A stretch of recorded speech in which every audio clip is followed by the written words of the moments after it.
கருணைக்கிழங்கு. நாம் இந்த வீடியோவில் கருணைக்கிழங்கு பொரியல் செய்கிறது எப்படின்னு பார்க்கலாம். கருணைக்கிழங்கை நாம் பச்சையாலும் சாப்பிடக்கூடாதுங்க. பச்சையாலாம் சாப்பிட்டா நாக்கு ஒரு மாதிரி அரிக்க செய்யும். ஸோ அதனால் நாம் கருணைக்கிழங்கை வேக வச்சு தான் சாப்பிடணும். கருணைக்கிழங்கை நாம் குக்கரில் போட்டு வேக வச்சு அதன் தோலை உரித்து எடுத்துட்டு அது கூட கொஞ்சமாக சர்க்கரை சேர்த்து சாப்பிட்டாவும் நல்லாயிருக்கும். இல்லைனா அதை பொடி பொடியாக அரிஞ்சு அது கூட கொஞ்சமாக கார்ன்ஃப்ளவர் மாவு சேர்த்து எண்ணெயில் போட்டு பொரித்து சாப்பிட்டாலும் நல்லாயிருக்கும். இந்த வீடியோவில் நாம் கருணைக்கிழங்கு பொரியல் செய்கிறத பார்க்கலாம்.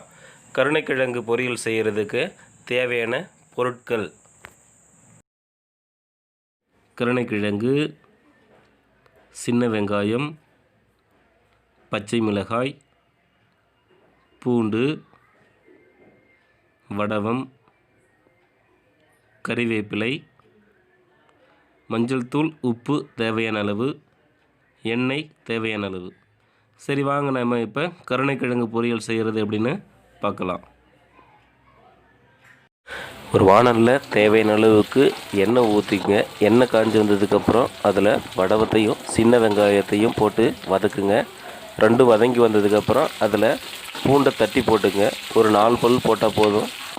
பூண்டை தட்டி போட்டால் நல்லா வாசனையாக இருக்கும். பூண்டு வதங்கி வந்ததுக்கப்புறம் அதில் பச்சை மிளகாவை 2 அரிஞ்சு அதை போட்டுக்குங்க. இப்போ பச்சை மிளகாவும் பூண்டு வெங்காயம் எல்லாம் வதங்கி வந்ததுக்கப்புறம் ஒரு சேர வதங்கி வந்ததுக்கப்புறம் அதில் கொஞ்சமாக கறிவேப்பிலையை ஆட் பண்ணிக்கோங்க. கறிவேப்பிலையை முறுமுறுன்னு வர வரைக்கும் கொஞ்சம் வதக்கி விடுங்க. இப்போ எல்லாவும் வதங்கி வந்ததுக்கப்புறம் அதில் தேவையான அளவுக்கு மஞ்சள் தூளும் உப்பும் சேர்த்துக்குங்க. மஞ்சள் தூள் நல்லா வாசனை மாறுற வரைக்கும் கொஞ்சம் வதங்கட்டும். நம்ம ஆரம்பத்திலேயே கருணைக்கிழங்கை தோலோடு வேக வச்சு அதை பொடி பொடியாக தோலை உரிச்சிட்டு பொடி பொடியாக அரிஞ்சு வச்சுக்கோங்க. இப்போது எல்லாம் ஒரு சேர வதங்கி வந்ததுக்கப்புறம் அடுப்பை சிம்மில் வச்சுக்கிட்டு நாம் அரிஞ்சு வச்சுருந்த அந்த கருணைக்கிழங்கை ஆட் பண்ணிக்கலாம். நம்ம ஆட் பண்ண அந்த கருணைக்கிழங்கு அந்த மசாலாவில் நல்லா படுற மாதிரி நல்லா கிளறி விடுங்க. அந்த மஞ்சள் தூளுக்கும் அந்த பச்சை மிளகா கலருக்கும் நல்லா ஃப்ளேவர் நல்லா அழகாக இருக்கும். அது மட்டும் இல்லைங்க, டேஸ்ட்டாகவும் இருக்கும்.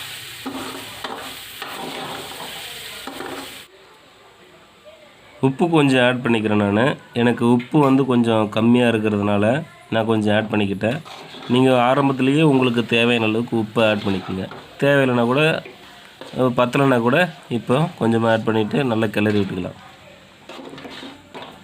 உப்பு நல்லா கிளறி விட்டு அடுப்பை ஆஃப் பண்ணிவிடுங்க. இப்போது இந்த பொரியலை நம்ம வேற ஒரு பாத்திரத்துக்கு மாற்றிக்கலாம்.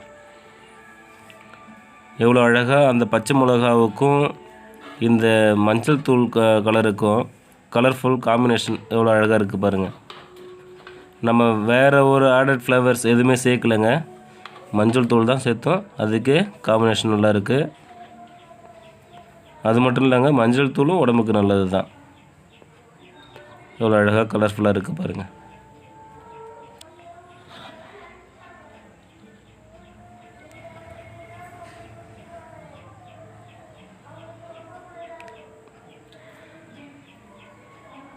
இப்போது இதை நம்ம வேற ஒரு பாத்திரத்துக்கு மாற்றி வச்சுக்கலாம்.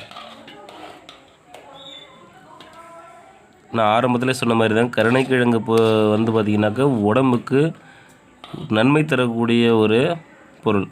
நார் சத்து அதிகம் இருக்கிறதுனால மோஷன் ப்ராப்ளம் சால்வ் ஆகும். இது அது மட்டும் இல்லைங்க, இது சாம்பார் சாப்பாடு கூட சேர்த்து வச்சு சாப்பிட்டா அருமையாக இருக்கும். நல்ல காம்பினேஷனாக இருக்கும். அது மட்டும் இல்லைங்க, எந்த ஒரு குழம்பாக இருந்தாலும் அதுக்கு இது நல்ல ஒரு காம்பினேஷனாக இருக்கும். குழம்பே இல்லைனா கூட அதை நாம் வெறும் சாதத்தில் போட்டு பிரட்டி சாப்பிட்டா கூட டேஸ்ட்டு அற்புதமாக இருக்கும். இதை நம்ம வீட்டில் இருக்கிற சின்ன பிள்ளைங்களுக்கு பெரியவங்களுக்கு யாருக்கு வேணாலும் கொடுக்கலாம், ஒன்றும் பண்ணாது. ஆக்சுவலாக இது சாப்பிட்டா ரொம்ப நல்லதுன்றதுனால தான் சொல்கிறேன். சரிங்க, மற்றொரு வீடியோவில் நான் உங்களை சந்திக்கிறேன். நன்றி.